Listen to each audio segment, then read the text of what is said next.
he was the best friend you could ever have. He fundamentally changed the lives of so many.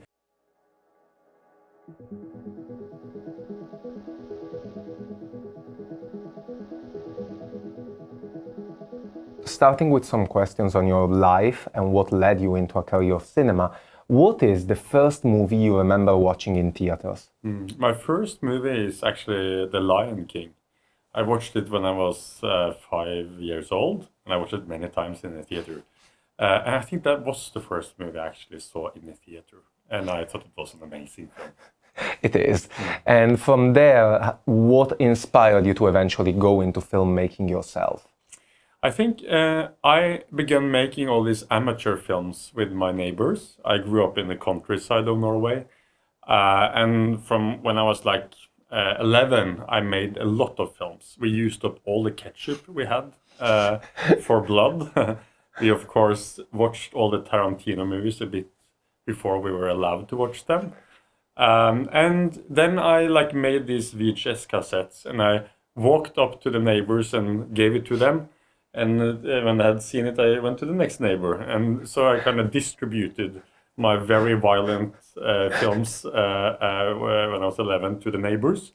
And their response was that it's the best film they've ever seen. Of course, it was not, but that was what they told me.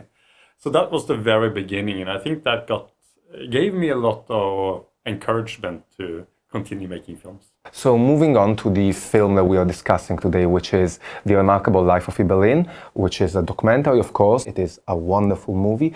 I wanted to start by asking, this is a very moving story, a very powerful one, and of course a real story. How did you come into contact with the family of Ibelin? How did you find out about his life? And what led you to decide to adapt this into a documentary?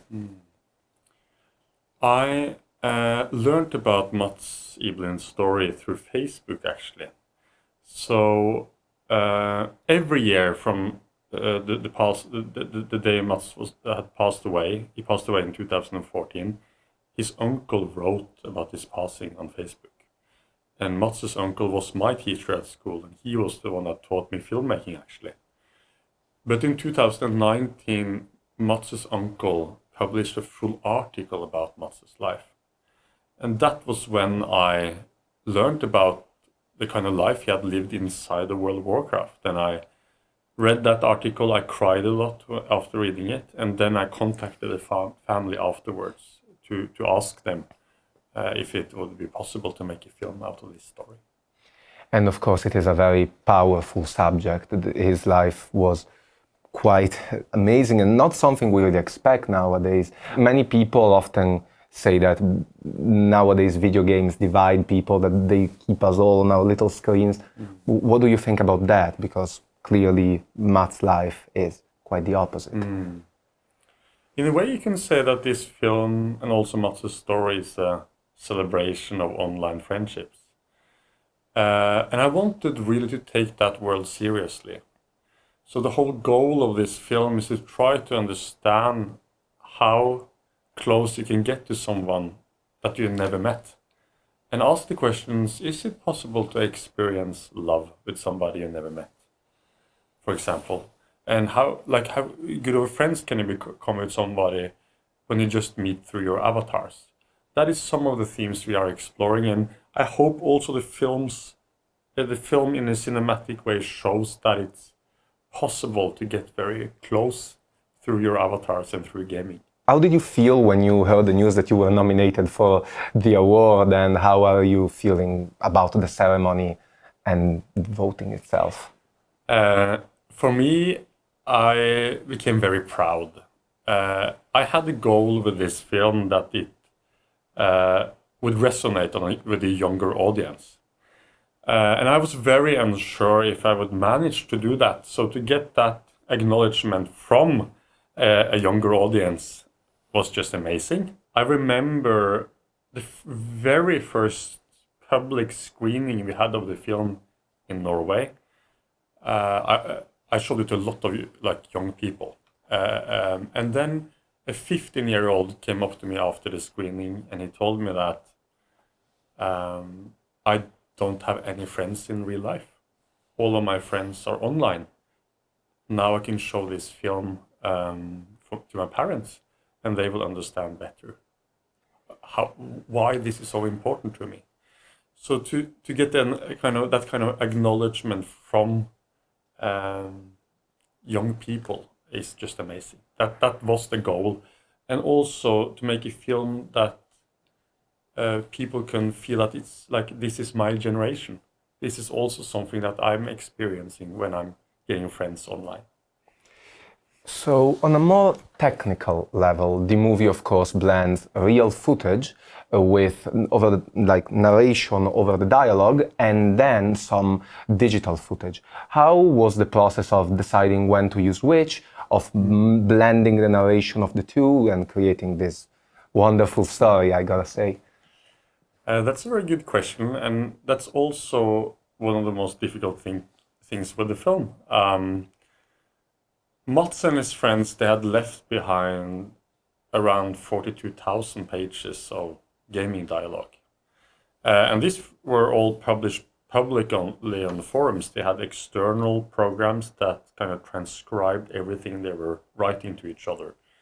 That makes it possible for us to recreate it, because we know what was said, we know who said what, we know the places, we know also when it was said.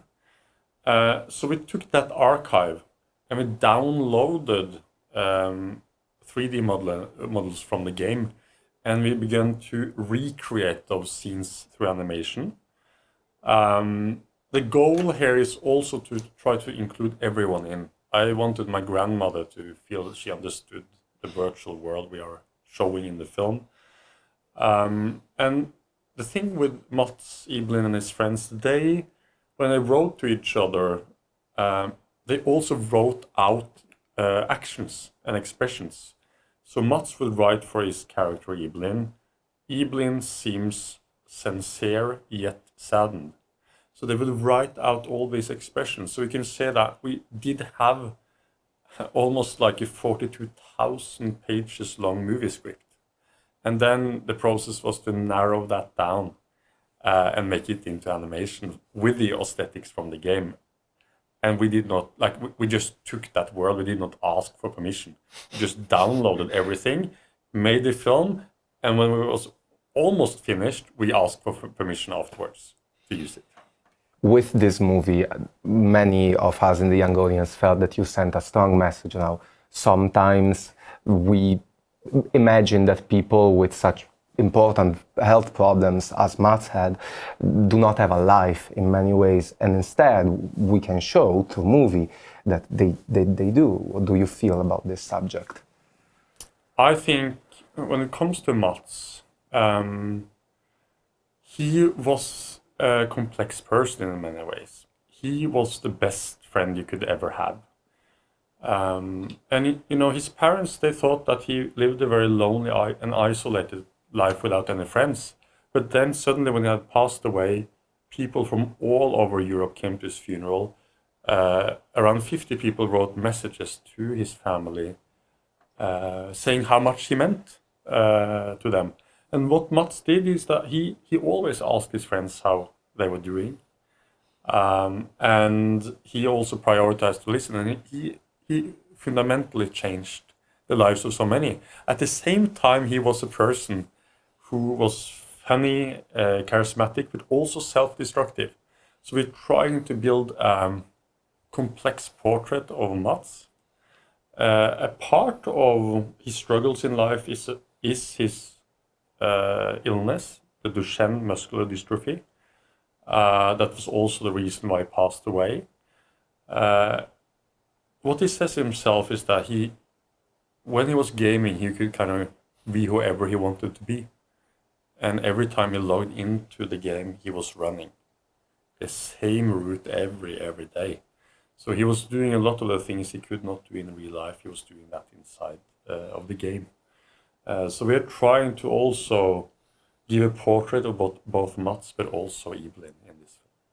For our last question on this very subject of filmmaking, what would you say to any aspiring young filmmaker at home watching? I would say that to stick with kind of the joy of both watching and making films. Don't force yourself to watch like an old film if you don't want to. Maybe later in life that will happen. Then you would really like to watch Tarkovsky and Bergman and all these greats, but stick to what gives you joy. Also when you're making films. So use up the ketchup you have in the refrigerator and don't try to make the films you think others want you to make. Thank you so much. Thank you very much for having me. Thank you.